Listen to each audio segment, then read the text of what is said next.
नमस्कार, आदाब, सत श्री अकाल, वेलकम, सुस्वागतम है आप सभी छात्र छात्राओं का डियर लर्नर्स की इस प्यारे से यूट्यूब चैनल पर। आप पढ़ रहे हैं मेरे साथ यानी शशांक सर के साथ में एसईडीपी की महत्वपूर्ण क्लास। अगर मैं पिछली बार क्लास की बात बताऊं तो मैंने आपके साथ में आरटीई 2009 यानी शिक्षा का अधिकार अधिनियम 2009 के साथ शुरुआत की थी और आज उसी टॉपिक को आगे की तरफ बढ़ाएंगे। टॉपिक को आगे की तरफ बढ़ाएं उसके पहले आप समझ लीजिए कि सीटेट का जो हमारा कोर्स है यह 499 में हो गया है, क्योंकि मैंने शुरू में ही आप सभी लोगों से कहा था कि जिस भी बच्चे को कोर्स परचेज करना है वो पहले ही परचेज कर ले, क्योंकि ये कहीं ना कहीं आगे चलकर ये कोर्स बढ़ेगा। और अभी भी मैं कह रहा हूँ कि जिसको भी खरीदना हो वो तुरंत खरीद ले, क्योंकि आगे चलकर ये फिर से 200 रुपये में इसमें इजाफा फिर होने वाला है। ठीक है, क्योंकि जब बच्चे बढ़ते हैं तो व्यवस्थाएं बढ़ानी पड़ती हैं, इसलिए सीमित फीस के लिए इसमें आपको प्रिंटेड नोट्स मिलेंगे, आप कह सकते हैं 50+ मॉक टेस्ट मिलेंगे, ऑनलाइन क्लासेस मिलेंगी। और टीचर्स की श्रेणी में मैं हूँ, शिव सर हैं और विपिन सर हैं, अशोक पाल सर हैं और जितेंद्र सर हैं। मैथ शिव सर, जाना पहचाना नाम। सीडीपी संस्कृत और हिंदी शशांक सर, आप सब परिचित ही हैं, आपके सामने बोल ही रहे हैं। ईवीएस में विपिन सर, कोई नया नाम नहीं है, चिरकालीन से विपिन सर ही यहाँ पर डील कर रहे हैं। और अधिक जानकारी के लिए आप 9140049809 पर संपर्क कर सकते हैं आशीष सर से। एक्सपर्ट फैकल्टी, ये हमारे कानपुर नगर की दिग्गज टीचरों की टीम द्वारा ये कोर्स लॉन्च किया जा रहा है। तो अगर आप चाहते हैं कि हम कम पैसे में बेहतर पढ़ाई करें तो ज्वाइन कीजिए और लाभ उठाइए इस पूरे के पूरे प्रोग्राम का। चलिए आगे की तरफ चलें, उसके पहले मैं आपको बता दूं इन दिनों बीएड जो हमारा बिहार जो डीएलएड है उसका एग्ज़ाम चल रहा है, यानी उसकी तैयारियां चल रही, फॉर्म फिलअप हो गए हैं। तो बिहार डीएलएड की अगर आप तैयारी कर रहे हैं, अगर आप बिहार के हैं तो आप याद रखिएगा डीएलएड स्टडी गाइड चक्षु प्रकाशन की बुकों की आज हम बात करने वाले हैं। हालांकि मैं हर वीडियो में आपको बताता हूँ, इस वीडियो में भी पहले की ही भांति चक्षु प्रकाशन की जो बुकें हैं ये बहुत ही बेहतरीन हैं। और अगर आप थोड़ा सा फाइनेंशियली वीक हैं और अगर आप चाहते हैं कि कहीं ना कहीं हम सर गवर्नमेंट सीट को पा जाएं, तो इसके लिए आपको करनी पड़ेगी स्टडी। और स्टडी के लिए सबसे बेहतर मटेरियल कहाँ से मिलेगा, वो है चक्षु प्रकाशन। चक्षु प्रकाशन से आप सबसे बेहतरीन मामला पा सकते हैं। मैटर उठाइए और पढ़िए और पढ़ करके शानदार तरीके से अपनी डीएलएड में बिहार में अपनी जगह को सुनिश्चित कीजिए। कम पैसे बेहतर पढ़ाई, इसलिए मैं रिकमेंड करूँगा चक्षु प्रकाशन। इनकी बुकों की खासियत ये है कि अगर स्टडी गाइड की बात करें तो स्टडी गाइड क्रमवार है। अगर मैं एक बार दिखाने की भी कोशिश करूँगा, ये देखिए कहाँ है भाई, ये देखिए इस प्रकार से है क्रमवार। जैसे कि आप बात करें अगर पढ़ने की तो ये देखिए, जैसे कि अध्याय 2 यहाँ पर शुरू हो गया है, संज्ञा। सबसे पहले आप शुरुआत में ही सर जी हम सब्जेक्ट कैसे जानेंगे क्या क्या आ रहा है, तो जब आप शुरुआत में ही जाएंगे तो यहाँ पर विषय सूची में सब कुछ लिखा हुआ है कि कौन कौन सा सब्जेक्ट पूछा जा रहा है और कौन कौन सा चैप्टर आएगा, सारी बातें यहाँ से देखिए। उसके बाद में चैप्टर वाइज पढ़ना शुरू कर दीजिए, जैसे देखो, और चैप्टर ख़त्म होगा उसके बाद में उसकी प्रैक्टिस होगी और प्रैक्टिस के नीचे उसके क्वेश्चंस होंगे। तो विचार है तो पहले इसको पढ़ो, पढ़ने के बाद में 60 क्वेश्चंस हैं, लगाओ, क्वेश्चंस के आंसर दिए हैं, फिर उन आंसर्स का जो विस्तार भी दिया गया है। तो चलिए हम आ जाएंगे आज की इस क्लास में। पिछली बार मैंने आपको पढ़ाते समय यहाँ से शुरुआत किया था और ये सारी चीज़ें बताते हुए मैं अब मैं पहुँच गया था, यहाँ तक मेरे पहुँच गए थे। जब बच्चे स्कूल छोड़ते हैं तो उन्हें तत्काल स्थानांतरण पत्र देना होगा, इसकी जिम्मेदारी प्रधान अध्यापक की होगी। यहाँ तक मैं पहुँच गया था। एक बार दोबारा से एक बार सरसरी निगाह से एक बार चर्चा कर लेते हैं, उसके बाद हम नीचे की तरफ चलेंगे। अगर कोई मान लीजिए कोई भी बच्चा अगर कोई भी बात कर रहा है शिक्षा के अधिकार की, तो सबसे पहली बात वो ये पूछेगा कि बताइए शिक्षा का अधिकार जो था वो संसद में किस नाम से पेश किया गया। तो आप कहेंगे निःशुल्क एवं अनिवार्य बाल शिक्षा अधिकार अधिनियम 2009 यानी 2009 में पेश किया गया। राज्यसभा से 20 जुलाई 2009 को पारित होता है और लोकसभा से 4 अगस्त 2009 को पारित होता है। राष्ट्रपति के हस्ताक्षर 26 अगस्त को होते हैं और ये बन जाता है एक कानून। परंतु लागू होने की बात करें तो लागू हुआ 1 अप्रैल 2010 को, पूरी तरीके से ये लागू हो गया था। जम्मू कश्मीर जो कि 370 के तहत तब एक विशिष्ट राज्य का दर्जा इसको प्राप्त था, इसलिए वहाँ पर लागू नहीं हो पाया था। अगर हम राष्ट्रपति की बात करें, तत्कालीन राष्ट्रपति थी श्रीमती प्रतिभा देवी सिंह पाटिल, जो कि भारत की प्रथम महिला राष्ट्रपति हुई हैं। उसके बाद में अगर हम बात करें, और आज के समय में द्रौपदी मुर्मू भारत की दूसरी महिला राष्ट्रपति बनी हुई हैं। प्रधानमंत्री की अगर हम बात करें, श्री मनमोहन सिंह जी उस समय प्रधानमंत्री थे, जो कि तत्कालीन कांग्रेस की सरकार थी। तो कांग्रेस की सरकार सॉरी, तो प्रतिनिधि नेता श्री मनमोहन सिंह थे। अगर हम बात करें मानव विकास संसाधन मंत्री की, तो कपिल सिब्बल, चूंकि जो शिक्षा मंत्रालय है यानी एजुकेशन जो मिनिस्ट्री है वो 2020 के पहले ये कहाँ पर आता रहा है, तो आप कहोगे 2020 के पहले ये आता रहा है human resource and development ministry के अंतर्गत आता रहा है। Ministry of human resource and development यानी मानव विकास संसाधन मंत्रालय के अंदर आता था। लेकिन 2020 में जैसे ही हमारी NEP 2020 लागू हुई, उसी समय से इसको अलग एक स्वतंत्र आप कह सकते हो कि मंत्रालय बना दिया गया है। तो सभी हमें कमेंट में ये बताएंगे कि प्रेजेंट टाइम के शिक्षा मंत्री कौन हैं। अगर बात करें इसमें क्या क्या है, तो इसमें एक अनुसूची है, 7 अध्याय हैं और 38 धारा या अनुच्छेदों में इसका वर्णन किया गया है। RTE लागू करने वाला ये 135वां देश बन गया है। कौन? तो आप कहेंगे कि हमारा भारत। 135 देश भारत के पहले ही RTE माने राइट टू एजुकेशन लगा चुके हैं। 135 नंबर पर हम हैं। यहाँ पर हमने अनुच्छेदों की चर्चा की थी और 5 अनुच्छेद तक हम चर्चा कर चुके थे। आज हम चलेंगे अपने 6वें अनुच्छेद पर। ठीक है, चलो। 6वें अनुच्छेद में क्या है? उपयुक्त सरकार स्थानीय अधिकारियों माता पिता के कर्तव्यों का 6 से 11 में निर्वहन, जो इनके कर्तव्य होते हैं इनकी चर्चा की गई है।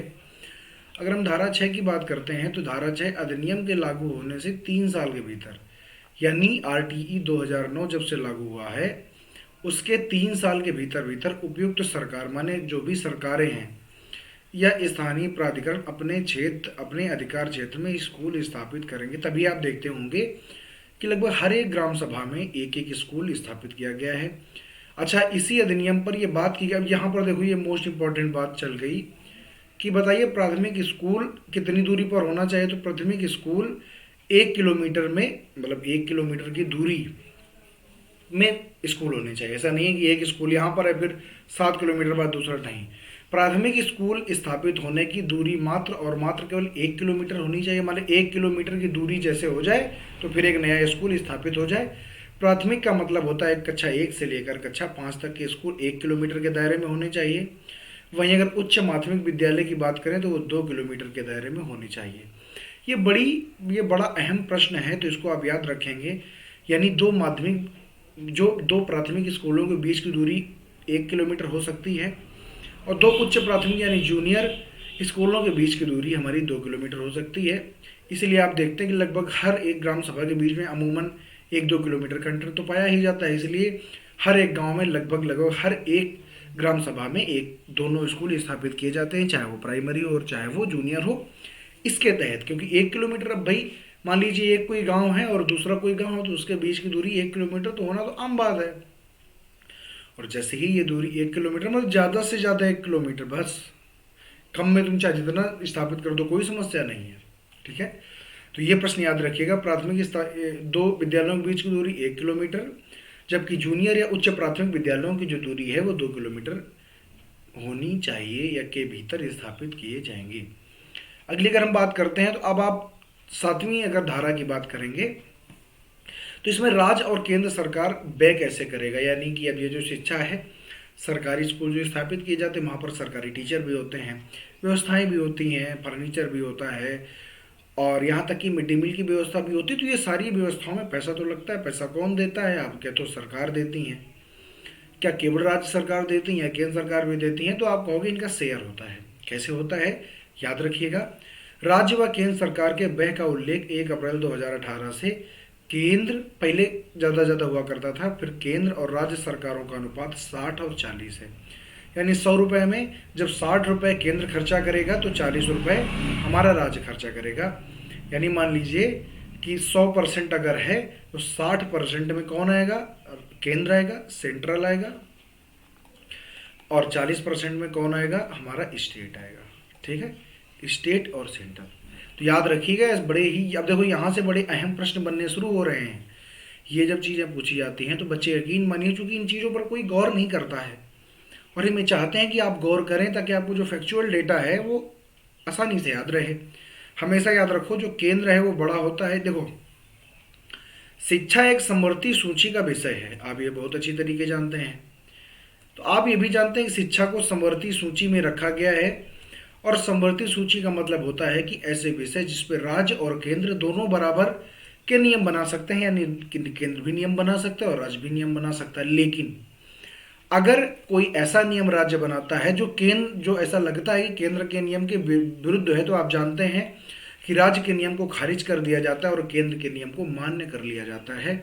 यानी समवर्ती सूची में बनाए गए नियम में केंद्र के नियम ज़्यादा मान्य हैं, राज्य के नियम कम मान्य हैं। परंतु अगर केंद्र सरकार को ऐसा लगता है कि जो राज्य ने नियम बनाया वो अच्छा है, तो उसको यथास्थिति में बना रहने दिया जा सकता है। क्योंकि हमारे राज्य पे स्कूल है तो हम उसकी स्थिति का ज़्यादा अच्छा अंदाजा लगा सकते हैं, केंद्र से अच्छा। तो याद रखिएगा कि ये जो हमारा 60 और 40 का रेशियो बनता है, यानी खर्च 60 और 40 में आता है। आगे अगर हम अनुच्छेद, तो अनुच्छेद 7 में क्या लिखा हुआ है, कम से कम आप अनुच्छेद 7 मत याद करिए, लेकिन ये जरूर याद करिए कि भैया आरटीई के अनुसार ये जो 60 और 40 है, रेशियो कैसे बना है। धारा 10 में उल्लेख किया गया है कि माता पिता और अभिभावक के कर्तव्यों का, मतलब यहाँ पर मेन रूप से क्या लिखा हुआ है, बहुत ही ध्यान से देखेंगे। मेन रूप से यहाँ पर लिखा ये है, अरे भैया मेन रूप से लिखा इसमें ये होता है कि जो केंद्र है और जो ये राज्य है, एक मिनट देखिए, मेन रूप से ये लिखा होता है कि माता पिता, जो बच्चे के जो पेरेंट हैं, जो माता पिता हैं, उनका ये कर्तव्य है, उनका क्या है, उनका कर्तव्य है कि बच्चा अगर 6 से लेकर के 14 साल की उम्र का है तो उसको वो स्थानीय स्कूल में प्रवेश दिलाएं, और दिलाना पड़ेगा, दिलाएं, यानी ये इनका मौलिक कर्तव्य बन जाता है। तो ये कर्तव्य है कि 6 से 14 वर्ष का जो बच्चा है उसको बुनियादी शिक्षा प्रोवाइड कराने के लिए आप स्थानीय विद्यालयों में सुनिश्चित करें कि आप उसका प्रवेश कराएं, इसमें ये लिखा हुआ है। ठीक है, तो मतलब माता पिता के ऊपर बाध्यता है कि आपको प्रवेश कराना ही पड़ेगा। समझ गया कि नहीं?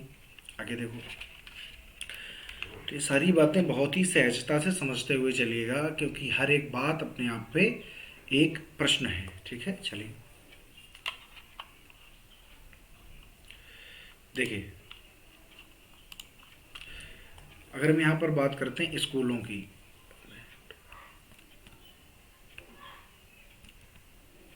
एक मिनट रुकेंगे, देखिए आ जाते हैं हम धारा 12 में। यहाँ पर क्या लिखा हुआ है, स्कूलों और शिक्षकों की जिम्मेदारी 12 से लेकर 15 तक बताई गई है।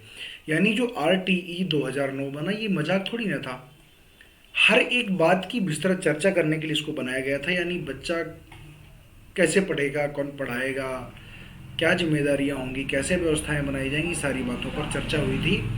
धारा 12 की अगर चर्चा करते हो तो लिखा है कक्षा 1 से लेकर 8वीं तक के विद्यालयों में कुल सीटों का, अब देखो ये सबसे बेहतरीन चीज है।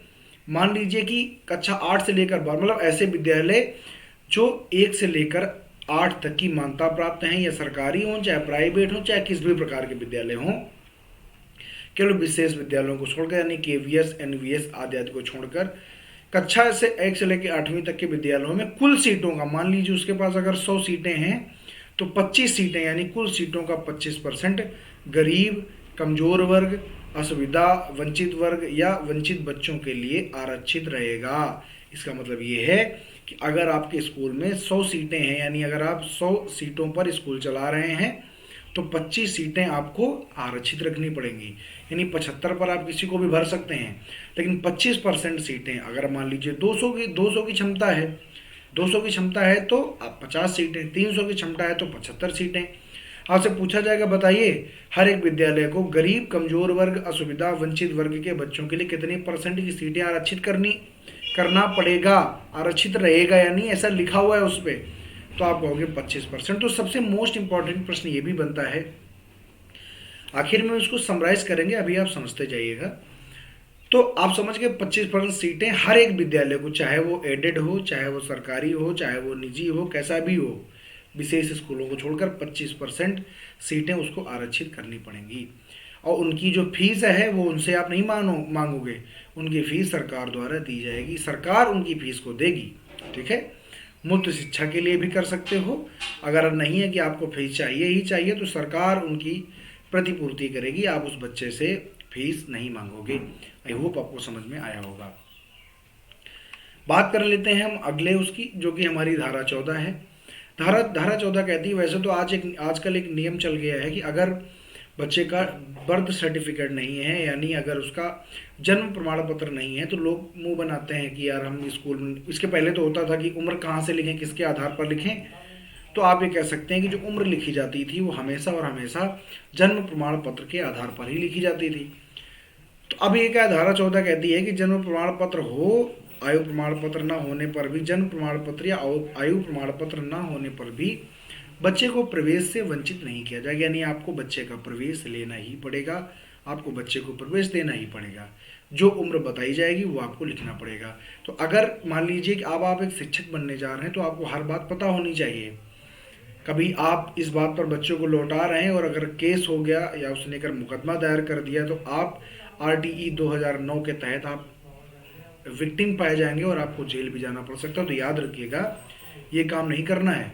हो तब भी ठीक, ना हो तब भी ठीक। ठीक है, आ गया जो 15 में लिखा है। अब देखो कई बार होता क्या है कि स्कूल वाले कह देते हैं कि नहीं, एडमिशन डेट तो निकल गई, अब हम नहीं लेंगे। तो देखो लिखा हुआ है धारा 15 में, प्रवेश की निर्धारित तिथि के पश्चात बच्चों को विद्यालय में प्रवेश से वंचित नहीं किया जाएगा। यानी डेट निकल गई है फिर भी, और कब तक भाई, जुलाई से हमारा, अब तो हमारा सेशन जो है अप्रैल से शुरू हो जाता है। तो निर्धारित करते हैं कि मतलब मान लो 15 अप्रैल तक सब लोग एडमिशन ले लो, लेकिन मान लो बच्चा किसी कारण से एडमिशन नहीं ले पाया है, तो लिखा हुआ है कि भैया प्रवेश की तिथि निर्धारित न होने पर बच्चे विद्यालय में प्रवेश से वंचित नहीं किया जाएगा। निर्धारित तिथि से 6 माह यानी 30 सितंबर तक प्रवेश दिया जाएगा। समझ रहे हो? अब समझो कि अगर डेट निकल भी गई है तब भी आपको 30 सितंबर तक, 6 माह तक आपको, देखो निर्धारित तिथि से 6 माह तक आपको उसको प्रवेश देना पड़ेगा। आप उसको प्रवेश को वंचित नहीं कर सकते। आप कहेंगे ठीक बात है। आगे आ जाइए 16 नंबर पर। तो याद रखिएगा, आपसे डेट पूछेगा कि बताइए निर्धारित डेट से कितने समय तक आपको प्रवेश देना पड़ता है। तो 6 माह यानी 30 सितंबर तक, कुछ भी हो सकता है। 16 नंबर में लिखा है प्रारंभिक शिक्षा यानी कक्षा 8 पूर्ण होने तक एक ही कक्षा में किसी बच्चे को नहीं रोका जाएगा। अब देखो हमने कहा था नो डिटेंशन पॉलिसी, हमारे जो महामहिम मायावती जी थी उनके द्वारा लगाया गया था कि मान लो कोई बच्चा अगर कमज़ोर है पढ़ाई में, ठीक है, और आपको लगता है कि अगर हमने इसको क्लास 8 में भेज दिया तो ये बच्चा उस सिलेबस को, उस करिकुलम को झेलने के लिए तैयार नहीं है, यानी वो उस करिकुलम को कवर नहीं कर पाएगा।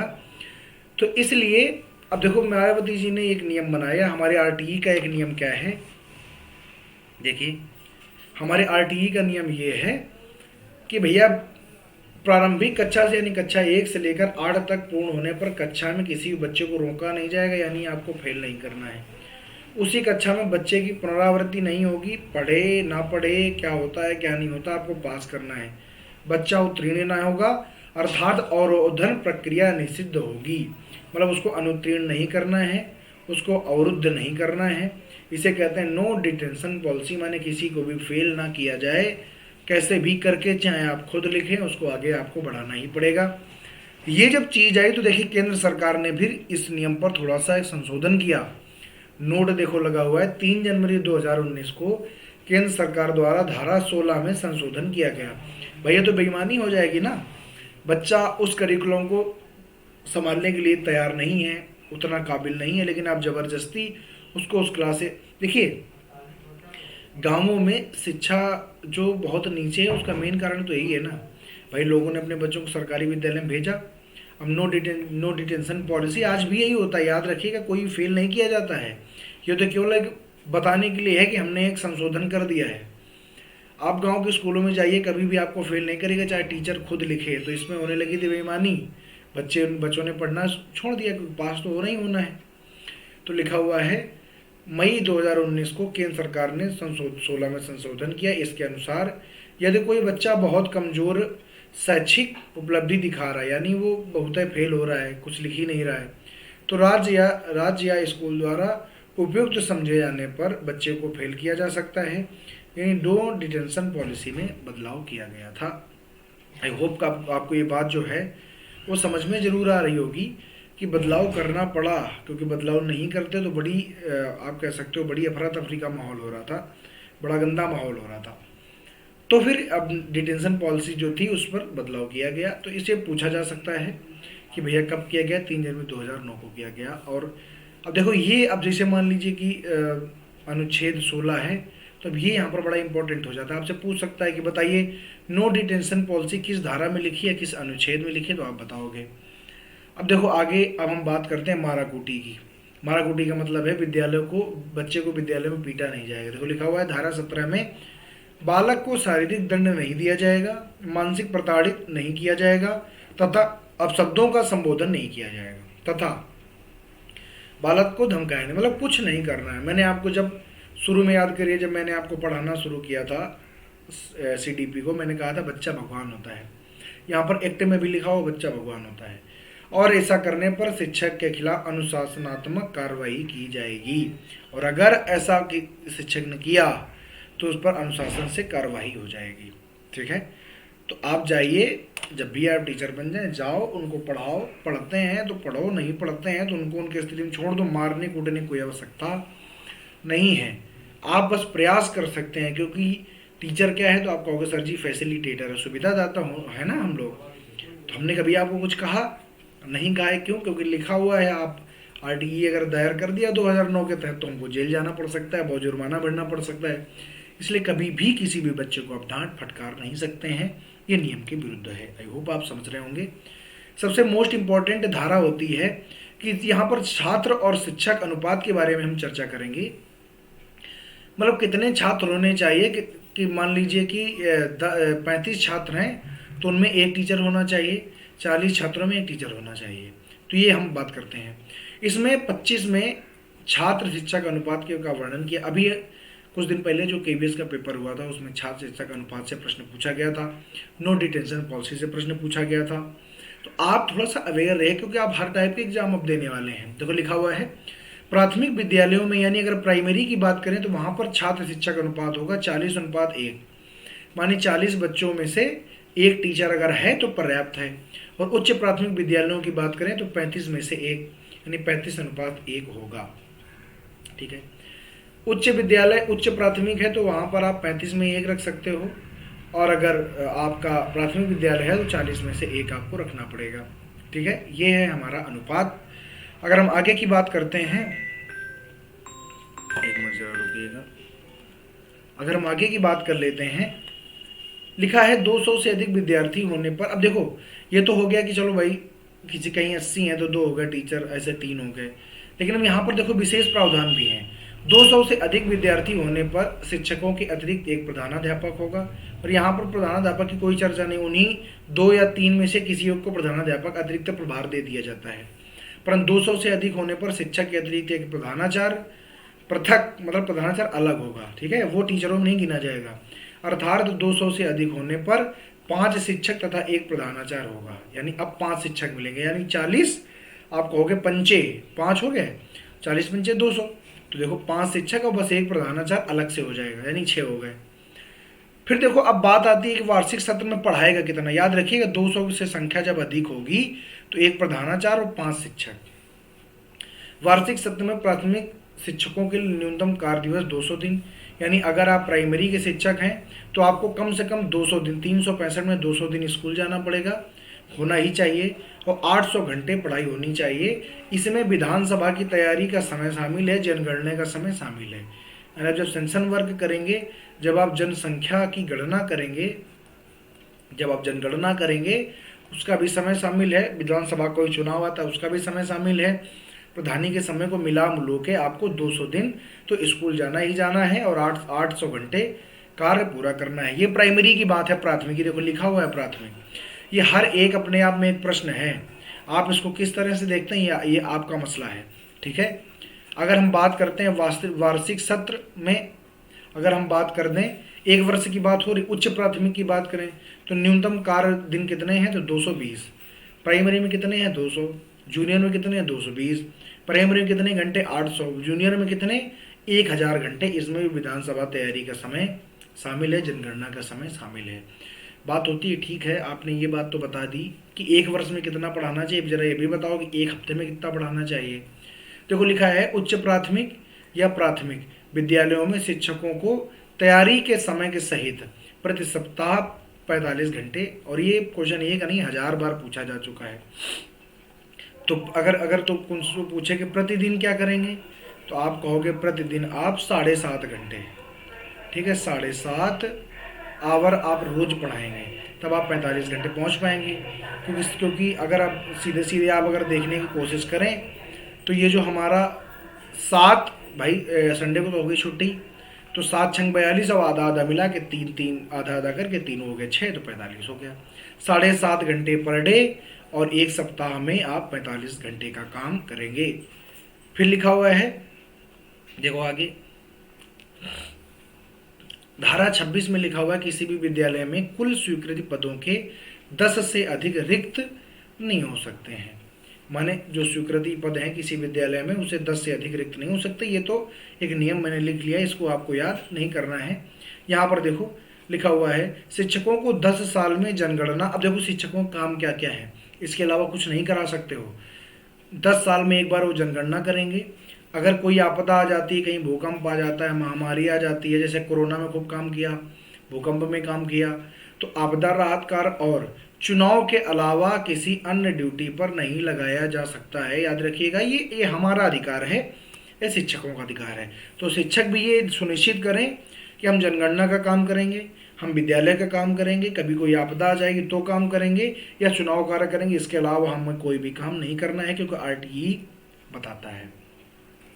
बाकी नियम बहुत सारे हैं, आपको सारे नियम नहीं पढ़ने हैं। ये कुछ नोट हमने लिखे हैं, ये आप थोड़ा सा देख लीजिए। 86वें संविधान संशोधन 2002 ने कक्षा 6 से 12 वर्ष के बच्चों को शिक्षा में पहली बार कानूनी अधिकार बना दिया। यानी अगर कोई पूछे कि शिक्षा का अधिकार कानूनी अधिकार कब बन गया है, तो मतलब कानूनी अधिकार का मतलब होता है मूल अधिकार कब बन गया है, तो 86वें संविधान संशोधन 2002 द्वारा। 11वां, और अगर बात की जाए कि ये तो बन गया मौलिक अधिकार, ठीक है, कानूनी लिखा हुआ है मौलिक अधिकार। और अगर पूछा जाए कि 11वां कर्तव्य कैसे बना है, तो आप कहोगे 76वें संविधान संशोधन द्वारा इसको मौलिक कर्तव्य भी बना दिया गया। यानी 86वें संविधान संशोधन द्वारा इसको एक मौलिक अधिकार बनाया गया, और अगर कहा जाए 76वें संविधान संशोधन द्वारा इसको एक मौलिक कर्तव्य बनाया गया। RTE को लागू करने वाले 135 हम अभी आपको बता ही चुके हैं पीछे। और फिर लिखा RTE को एक बार देख लेते हैं। लिखा है RTE को संविधान के अनुच्छेद 21 के साथ जोड़कर इसे मौलिक अधिकारों के रूप अनुच्छेद A में संशोधन कर दिया गया है। आई होप आपको बात समझ में आ रही होगी। तो इन सारी जानकारियों के साथ में आप सभी के सभी बच्चे इसको पढ़ें, समझें, और इसके जो कीवर्ड हैं इनको नोट करें। और बहुत ज़रूरी है इन सारी की सारी चीज़ों को पढ़ना।